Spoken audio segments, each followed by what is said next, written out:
Baik, selamat pagi. Di sini kami dari kelompok 6. Kami ingin mempresentasikan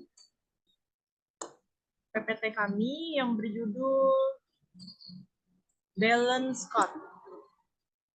Di sini kami beranggotakan 11 orang, yaitu ada Fania Laura, ada Herpinina Sunapinteruan, Jeffrey Eka Harap, Kartini, Nadia Vitanika, Lina Juliana, Margareta Syah, Febri, Purna, Priscilla, dan Rina Aprilianti. Kita masuk ke materi yang pertama. Saya serahkan kepada teman saya. Baik, kita masuk ke materi yang pertama, yaitu pengertian balance scorecard. Balance scorecard adalah pengukuran kinerja perusahaan yang modern dengan mempertimbangkan 4 perspektif yang saling berhubungan, yang merupakan penerjemahan strategi dan tujuan yang ingin dicapai oleh suatu perusahaan dalam jangka panjang, yang kemudian diukur dan dimonitor secara berkelanjutan. Materi selanjutnya akan disampaikan oleh teman saya.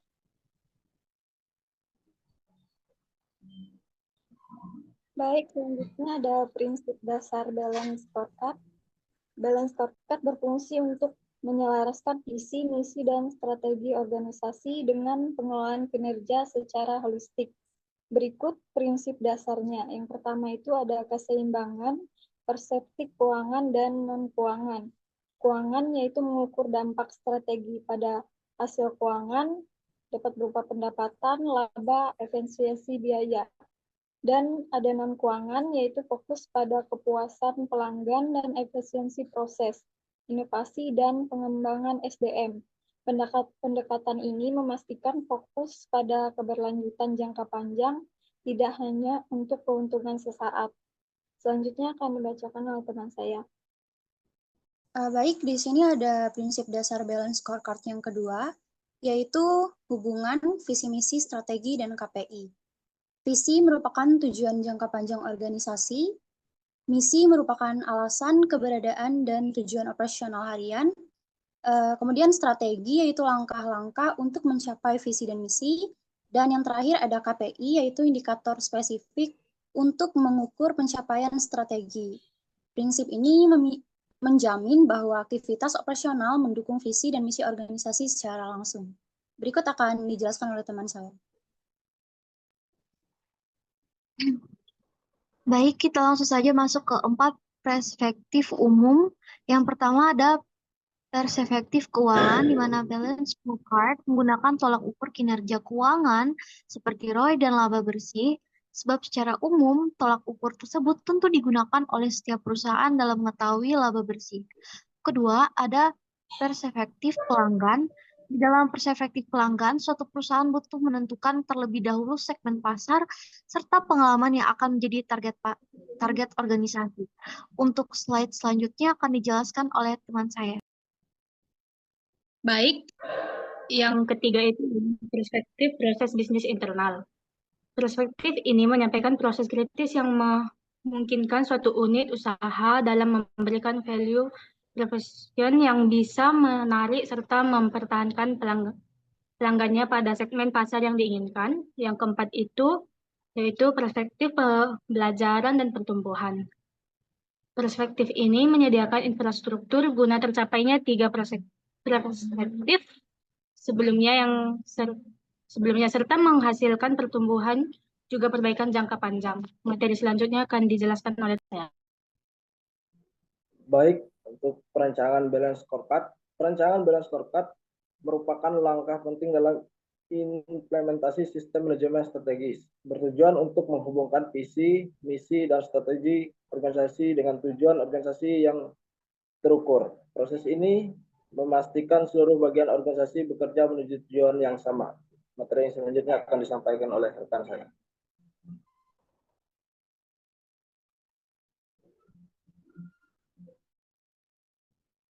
Yang selanjutnya itu perancangan balance scorecard. Tahapan utama dalam perancangan balance squad meliputi 1. Misi, pernyataan tentang cita-cita jangka panjang organisasi, menggambarkan arah dan tujuan di masa depan. Yang kedua ada misi, Menyatakan alasan keberadaan organisasi, fokus pada kegiatan sehari-hari untuk mencapai misi. Yang ketiga ada strategi, perencanaan jangka panjang yang mengarahkan organisasi untuk mencapai misi dan visi, termasuk keputusan penting terkait pasar, produk, dan sumber daya. Selanjutnya akan dijelaskan oleh teman saya. Baik, selanjutnya ada implementasi. Implementasi adalah proses mengubah rencana strategis menjadi tindakan nyata untuk mencapai tujuan organisasi. Proses ini melibatkan penyelarasan strategi di seluruh tingkatan organisasi, memastikan setiap anggota memahami peran dan tanggung jawab mereka. Selanjutnya akan dilanjutkan oleh teman saya.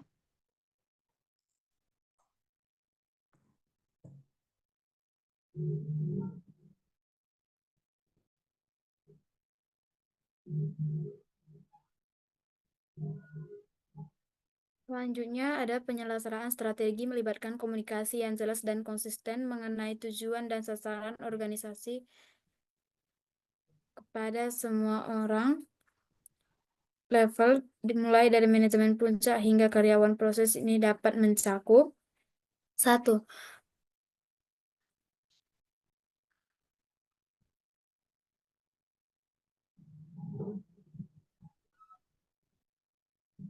Pengembangan rencana aksi. Setiap departemen perlu menyusun rencana aksi yang mendukung tujuan strategis organisasi.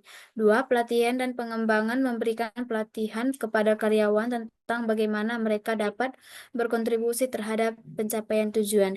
Yang ketiga, keterlibatan karyawan. Melibatkan karyawan dalam proses perencanaan untuk meningkatkan rasa kepemilikan terhadap strategi yang diimplementasikan.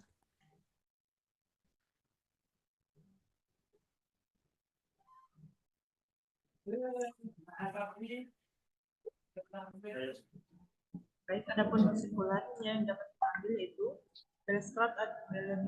balance card adalah alat strategi manajemen yang digunakan untuk menerjemahkan visi dan strategi perusahaan ke dalam tindakan nyata. Balance card mengukur kinerja organisasi melalui 4 perspektif utama, yaitu keuangan, pelanggan, proses bisnis, internal, serta pembelajaran dan pertumbuhan. Keempat perspektif ini saling terkait dan dirancang untuk membantu perusahaan mencapai tujuan strategi secara efektif dan berkelanjutan. Baik, demikian materi yang dapat kami paparkan. Kurang dan lebihnya kami mohon maaf. Terima kasih.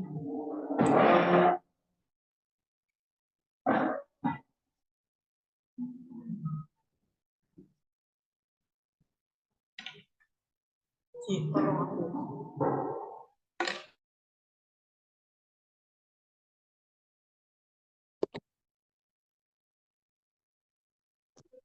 Udah.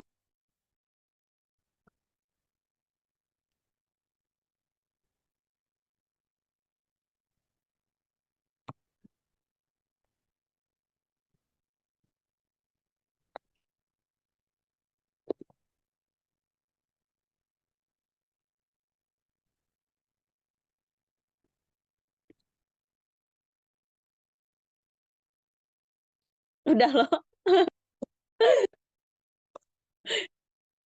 Udah closing, Kak? Tin.